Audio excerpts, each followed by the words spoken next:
everyone, it's Kim, and welcome back to Bookmarks and Breadsticks.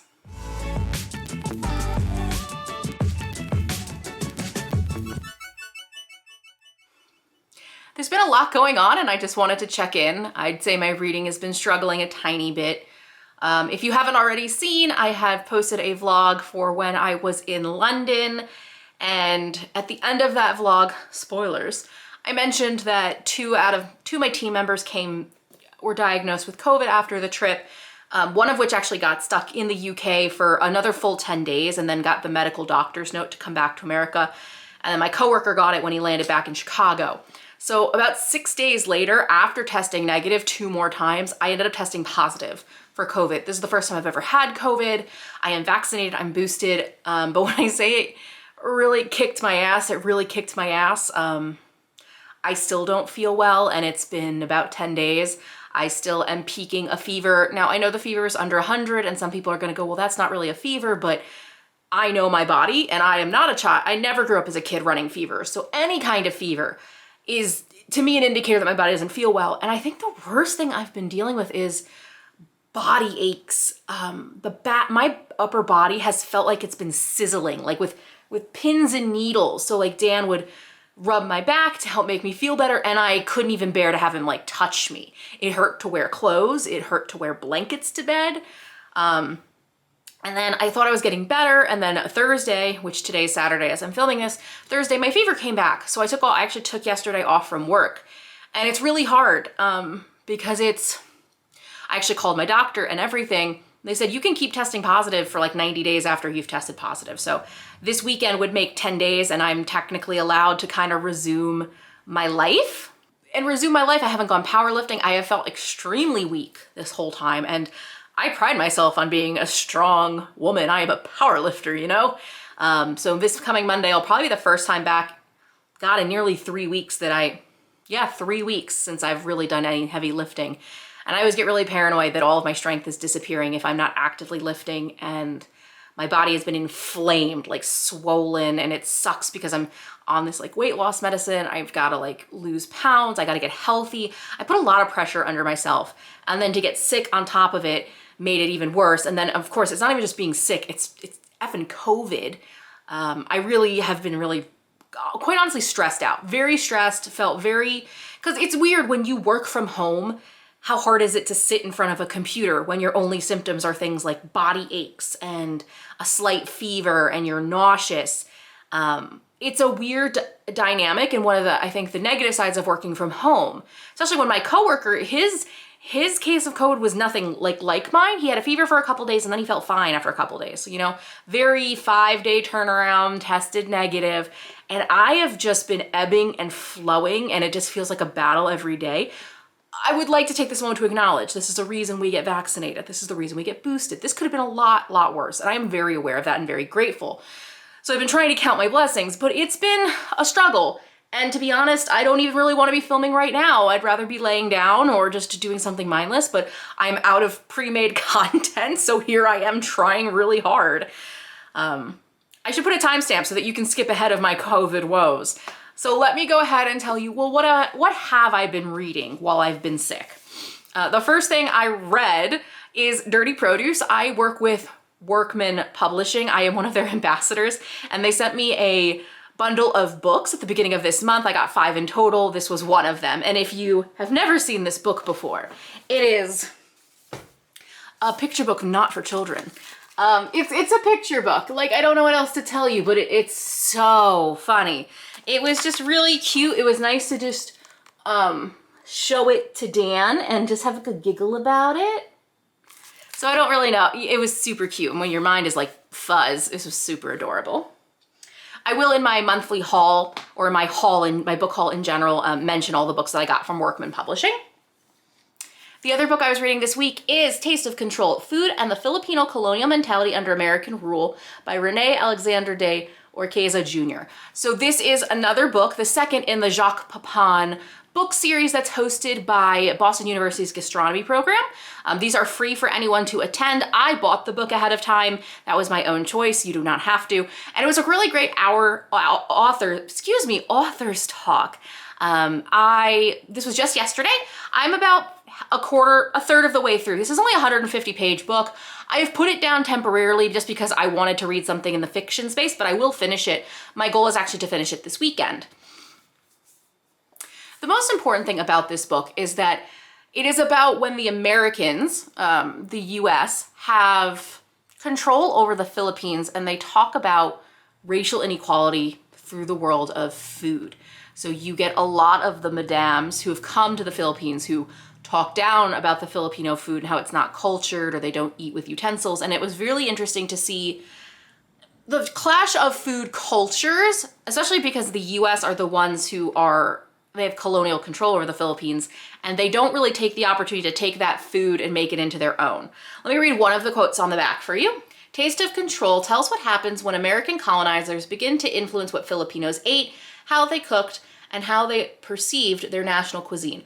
Drawing from a rich variety of sources, including letters, advertisements, textbooks, menus, and cookbooks, food historian René Alexander de Orqueza Jr. reveals how food culture served as a battleground over Filipino identity.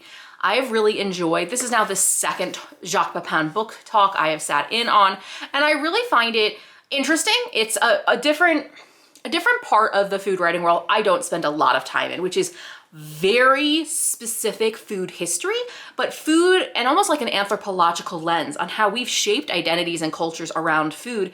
And in this case, how it oppresses people and transforms an entire culture through the lens of a colonizer, which was really interesting. I'm only about 50 pages through. I was trying to read it all the morning of the book talk and just could not get through it fast enough, but I do plan on finishing it. So yeah, I will have this book and all the books that I mentioned throughout these videos in the description box below through bookshop.org. Remember that if you shop through bookshop.org, 10% of your purchase is used to support independent bookstores. Obviously, any link that I am sharing is an affiliate link, so I do get a tiny small commission. Just wanted to be forthright and transparent about that. But you're helping a really good cause, which is helping independent bookstores. Which, side note, I don't know if anyone saw, but Amazon has announced that they are closing all of their brick and mortar bookstores, which serves you right, Amazon. Don't mess with the independent bookstore. It was a moment of victory. Sweet victory. The third book I read, which is contender for favorite book of the year, is Technically Food, Inside Silicon Valley's Mission to Change What We Eat by Larissa Zimberoff.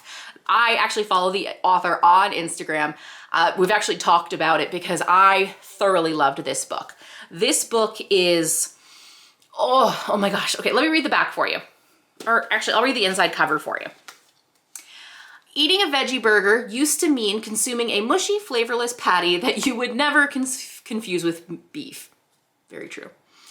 But now companies like Beyond Meat, Impossible Foods, and Just Eat dominate the media and the refrigerated section of our grocery stores. With the help of scientists working in futuristic labs, making milk without cows and eggs without chickens, startups are creating convincing facsimiles and even wholly new food categories. These foods are cheered by consumers and investors because many are plant-based, often vegan, and help address societal issues like climate change, animal rights, and our planet's dwindling natural resources. But too often they are ultra-processed and secretly produced. What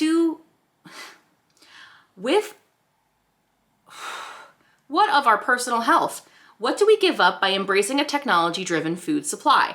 Investigative reporter Larissa Zimberoff's Technically Food is the first comprehensive survey of the food companies at the forefront of this booming business. Zimberoff pokes holes into the mania driving today's changing food landscape and demystifies these mysterious foods. Readers will learn about how the manufacturing systems and monocrops behind the flashy technology, the origins of hot new proteins, like pea, mung bean, and quinoa, and the problems with entrusting venture capitalists and Wall Street with our very livelihood.